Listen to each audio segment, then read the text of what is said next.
Welcome back to the channel. और अगर आप यहाँ नए हो तो सब्सक्राइब बटन और बेल आइकन को क्लिक करना बिल्कुल मत भूलना, क्योंकि फिर आपको हमारी सारी जो इम्पोर्टेंट अपडेट्स है ना वो डायरेक्टली आप तक पहुंचती रहेगी।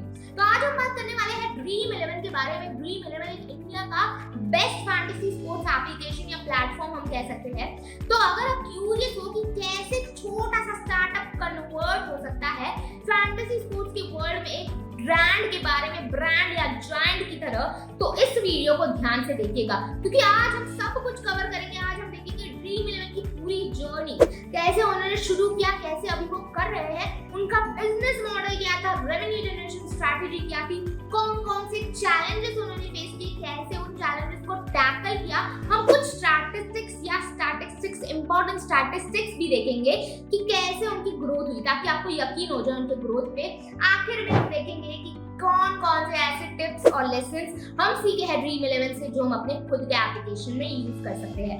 तो चलिए शुरू करते हैं, लेकिन मैं पहले आपको बता दूं कि आप इस वीडियो का एक भी पार्ट मिस करना नहीं चाहेंगे, क्योंकि पूरे वीडियो में ढेर सारे टिप्स और इनसाइट्स हैं आपके एप्लीकेशन के लिए। तो चलिए शुरू करते हैं। तो ड्रीम 11 की शुरुआत हुई थी 2008 में, जिनके फाउंडर्स थे हर्ष जैन और भावित शेख।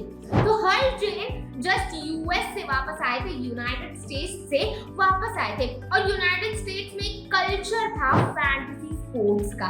तो यहाँ पे वो ये कल्चर अपने साथ लेके इंडिया आ गए। तो ड्रीम 11 का ना एक छोटा सा सिंपल और पावरफुल आइडिया थी, अपने जो फैंस है ना उन्हें स्पोर्ट्स को एक ज्यादा इंटरैक्टिव और फन वे से इंटरैक्शन वो लोग कर पाए। तो ये उनका छोटा सा आइडिया और छोटा सा गेम प्ले था, जिसकी वजह से इन्होंने ड्रीम 11 स्टार्ट किया। और इन्हें ये तो पता था कि यूएस में ये बहुत हिट हो चुका है, बहुत बड़ा हो चुका है फैंटेसी वर्ल्ड का, जो पूरा फैंटेसी जो स्पोर्ट्स का सीन है वो बहुत बड़ा हो चुका है, बहुत हिट हो चुका है यूएस में। और वो जानते थे कि इंडिया में भी होगा, क्योंकि इंडिया में हम क्रिकेट को पागल की तरह चाहते हैं। इंडिया में क्रिकेट बहुत फेमस है और क्रिकेट लव तो दिन ब दिन बढ़ता ही जा रहा है। और फिर उन्होंने शुरू किया अपना खुद का एप्लीकेशन या अपना खुद का प्लेटफॉर्म, और वो लोग बिल्कुल सही थे, क्योंकि इसमें उनकी ग्रोथ काफी ज्यादा हो रही थी। तो 2014 की बात करें तो उनका पहले फ्री टू प्ले मॉड्यूल था।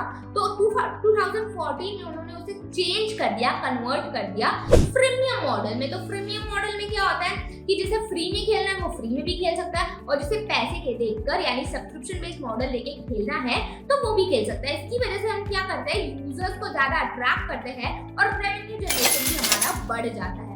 बात करते हैं 2017 की, तो ड्रीम 11 का जो यूजर बेस था ना वो 2 मिलियन से भी ज्यादा हो गया था, और ऐसे वो लोग ग्रो ही करते जा रहे थे।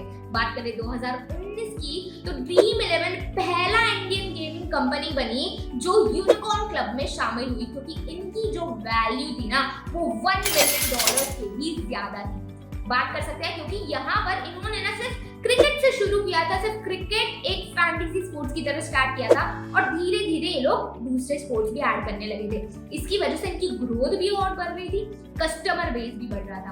और ये जो इनकी यूनिकॉर्न वाली बात थी ना, ये सब हुआ था इनकी स्ट्रैटेजिक पार्टनरशिप की वजह से, क्योंकि हम सब जानते हैं कि ड्रीम 11 की पार्टनरशिप है आईपीएल से, इंडियन प्रीमियर लीग। आईपीएल तो हम सब जानते हैं। तो इसकी वजह से ना इनकी पॉपुलैरिटी भी बढ़ी, और उसकी वजह से इनका कस्टमर बेस बढ़ा, डायरेक्टली इनका रेवेन्यू बढ़ा और इनकी ग्रोथ बढ़ी। तो बात करते हैं इनकी बिजनेस मॉडल की। तो इनका जो पूरा बिजनेस मॉडल है ना वो आपको रेवेन्यू स्ट्रैटेजीज की तरह लगेगा, क्योंकि यहाँ का बिजनेस मॉडल है ना वो पूरा इस पर डिपेंडेंट है कि कैसे ये लोग अलग अलग जगहों से रेवेन्यू जनरेट कर सकते हैं, different source of revenue generation. तो अब देखते हैं कि रेवेन्यू कैसे ये लोग जनरेट करते हैं और इनका बिजनेस मॉडल कैसा है। तो फर्स्ट है एंट्री फी। तो ये लोग हर पार्टिसिपेंट से एक एंट्री फी लेते हैं उस कंटेस्ट में पार्ट लेने के लिए, और इस एंट्री फी को ये जमा कर फिर बाद में जो विनर होते हैं ना प्राइज के रूप में दे देते हैं। तो यहाँ पे ये लोग एंट्री फी के थ्रू थोड़ा रेवेन्यू लेते हैं। फिर बात करते हैं कमीशन। तो कमीशन ना ये लोग हर एंट्री फी में से 15 से 20% कमीशन काटते हैं और इनके खुद के रेवेन्यू जनरेशन के लिए रख देते हैं, और फिर बाद में ये लोग प्राइज डिस्ट्रीब्यूशन करके कि विनर को प्राइज देते हैं। तो इसकी वजह से ड्रीम 11 जो है रेगुलरली रेवेन्यू जनरेट कर ही रहा है। नेक्स्ट हम बात करते हैं एडवर्टाइजमेंट्स की। तो एडवर्टाइजमेंट भी बहुत इंपॉर्टेंट पार्ट प्ले करती है ड्रीम 11 के रेवेन्यू जनरेशन में, क्योंकि यहाँ पे इनका खुद का एप्लीकेशन है। ये लोग अलग अलग एप्लीकेशन में अलग अलग ये जो एडवर्टाइजमेंट्स आप डाल सकते हैं, अलग अलग ब्रांड्स है जिन्हें शोकेस करना है अपने आप को, क्योंकि ड्रीम 11 में तो काफी ऑडियंस है, तो वहां पे ये लोग अपने ब्रांड की एडवर्टाइजमेंट डालेंगे तो उसकी भी पॉपुलैरिटी बढ़ेगी। तो ये एडवर्टाइजमेंट के थ्रू भी रेवेन्यू जनरेट करते हैं। फिर नेक्स्ट हम बात करते हैं पार्टनरशिप की। तो ड्रीम 11 जैसे हमें पता है पार्टनरशिप किया हुआ है इन्होंने आईपीएल के साथ, और ये लोग अलग अलग ब्रांड्स या स्पोर्ट्स लीग से भी पार्टनरशिप करते रहते हैं। तो इनकी वजह से क्या होता है, इनकी पॉपुलैरिटी बढ़ती है, पॉपुलैरिटी बढ़ने की वजह से लोग ज्यादा आते हैं, कस्टमर बेस बढ़ता है, रेवेन्यू भी बढ़ता है, और फिर ग्रोथ तो होती ही है। नेक्स्ट हम बात करते हैं प्रीमियम फीचर्स की। तो जो लोग सब्सक्रिप्शन बेस्ड मॉडल खरीदते हैं ना, उन्हें प्रीमियम फीचर्स मिलते हैं, जैसे कि अलग एंगल से ये लोग प्लेटफॉर्म या अलग एंगल से फील्ड को देख सकते हैं।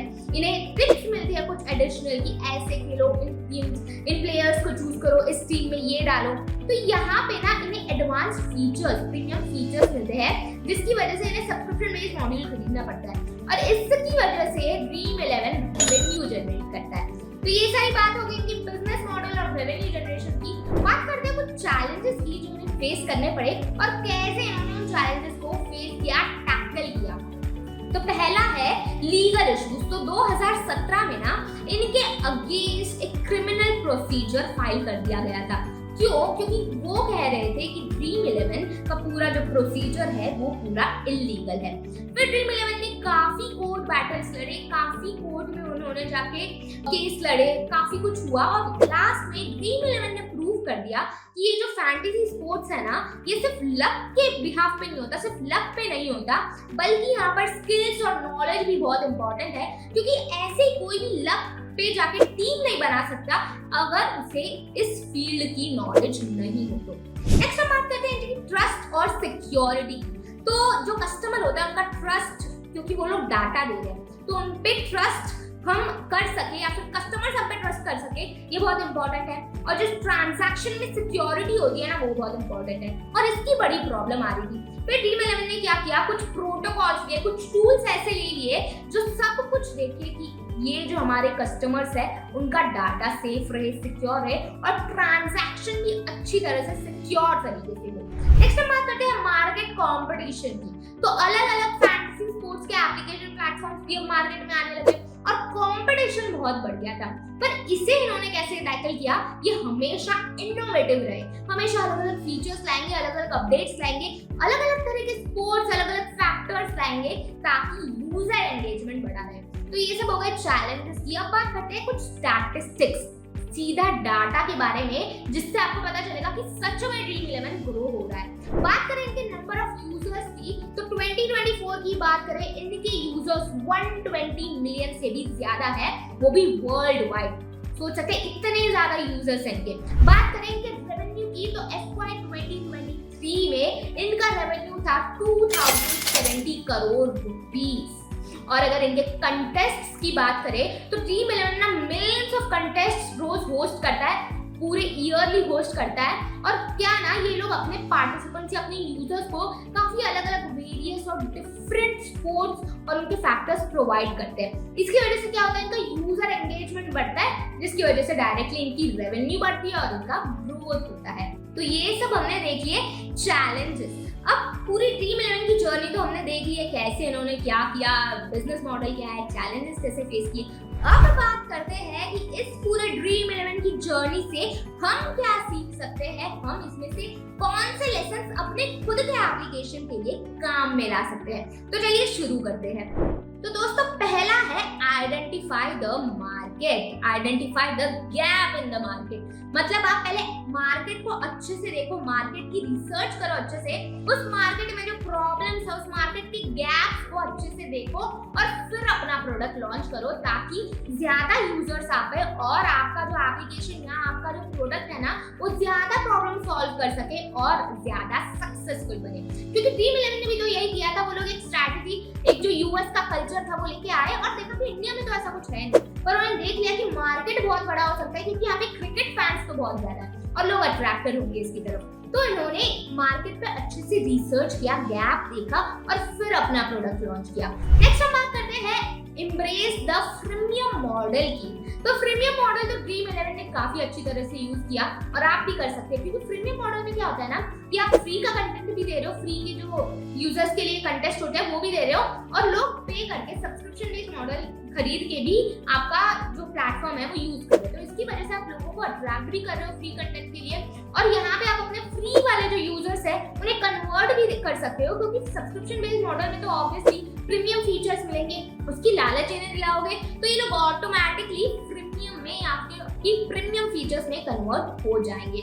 नेक्स्ट हम बात करते हैं बिल्ड स्ट्रैटेजिक पार्टनरशिप। तो जो ड्रीम 11 की पार्टनरशिप है आईपीएल के साथ, वो तो हम जानते हैं, और इसकी वजह से इनकी पॉपुलैरिटी कितनी बढ़ी है ये भी हम जानते हैं, क्योंकि पॉपुलैरिटी की वजह से इनकी कस्टमर बेस भी बढ़ा और इनका ग्रोथ हो रहा है। तो आप भी पार्टनरशिप बड़ी सोच समझ के कीजिएगा, अलग अलग टूर्नामेंट्स, अलग अलग स्पोर्ट्स लीग के साथ आप पार्टनरशिप बनाइए ताकि आपकी पॉपुलैरिटी बढ़े। फिर पॉपुलैरिटी बढ़ेगी तो ऑटोमेटिकली यूजर्स को आपके